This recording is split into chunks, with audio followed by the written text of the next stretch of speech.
Celebrating 30 years of phenomenal trend forecasting, here's GERALD CELENTE with today's trends in the news.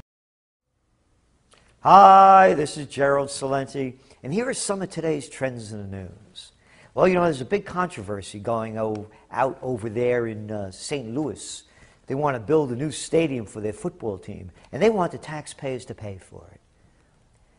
My master's degree is in public administration. Got it way back in 1970. And I've been studying these so-called economic development agencies and all of these people that build these parks and sport facilities and convention centers so that others could benefit from them and we, the taxpayers, subsidize them.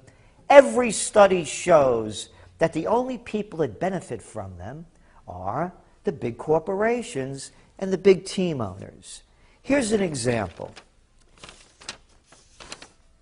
Growing yogurt industry to get new plant upstate.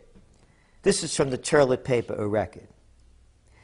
A fast-growing industry in upstate New York, yogurt production, is about to get even bigger. Governor Andrew Cuomo said Friday that PepsiCo company and a German dairy company had agreed to open a yogurt factory in the western part of the state, adding 160 jobs to an industry that has provided a needed jolt for New York's dairy farmers and several struggling communities.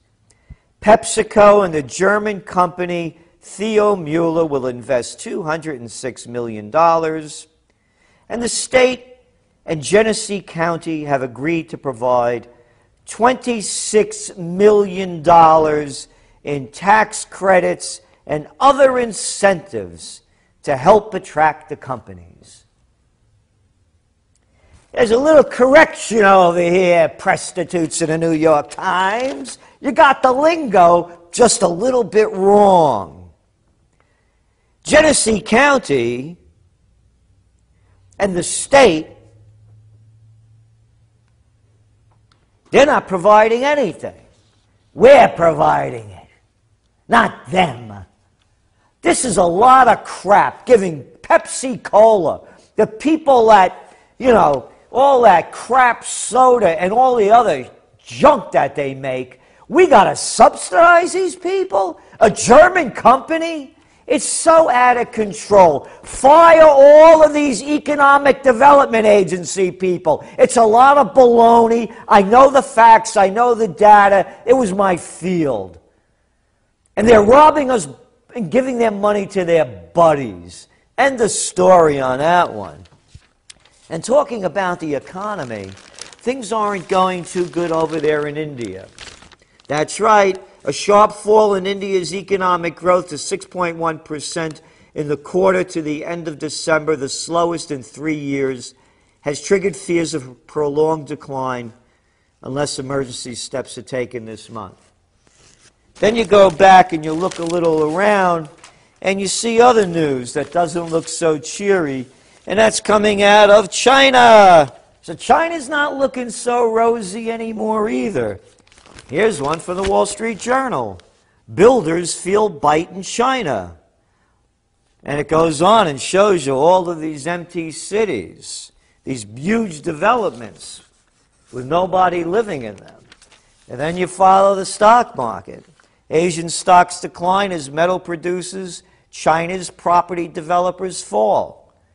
Hong Kong's Hang Seng Index, this is last week, slid 1.4%, led by property developers. Chinese home prices fell in February, the most in 19 months. This thing is slowing down, and all they're doing is pumping more money into the system.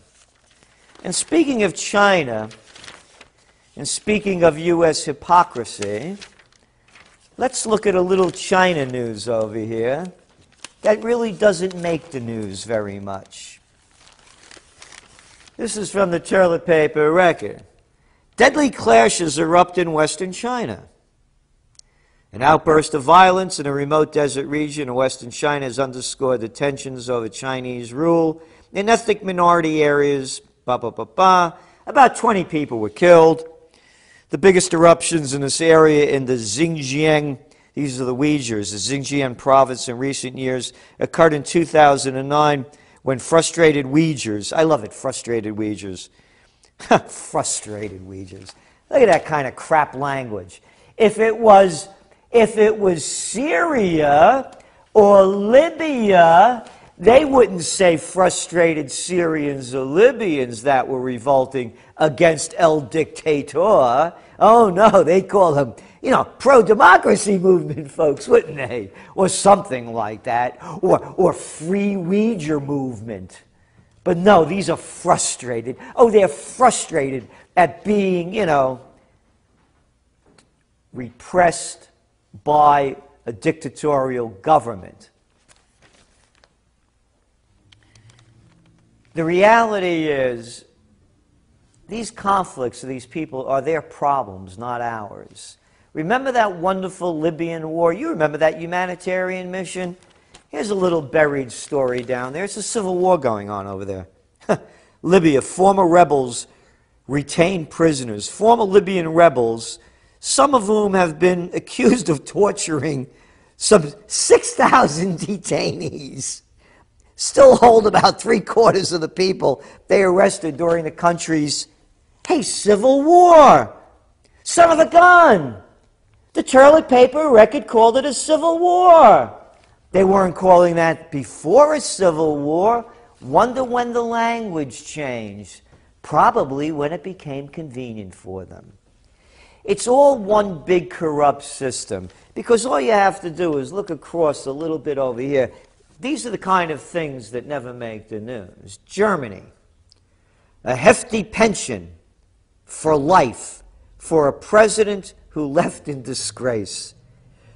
Christian Wolff, who stepped down as Germany's president last month after prosecutors asked Parliament to strip him of his immunity from prosecution over accusations of improper ties to business executives. Improper ties. Isn't that nice? An improper tie. There are proper ties and improper ties. When you or I commit a crime, we're felons.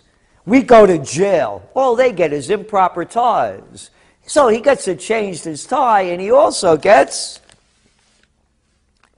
for his improper ties, a pension of $266,000 a year for life. The president's office said on Wednesday, Mr. Wolff, 52, served only 20 months in office. I tell you, cut them pension programs from them Greeks. They're making too much money. Cut their minimum wage. These are the peoples who are ruining the system, I tell you. Not for some slime ball like Wolf. $266,000 a year for working 20 months, and they go after the everyday people. And they never stop, whether it's in Germany or in Texas or in the United States of America. Here's a wonderful little story in the New York Times, in the toilet paper record. Across Texas, police root out transgressors of a mild sort. All over the state, they're going after people for not paying dog fines. They're arresting them. Hey, they never arrested John the Slime Corzine from MF Global that can't find $1.6 billion. But hey, this guy's paying $886 because his insurance expired on his car. That's the way it is, folks. It's fascism. This is GERALD CELENTE, and that's some of today's trends in the news.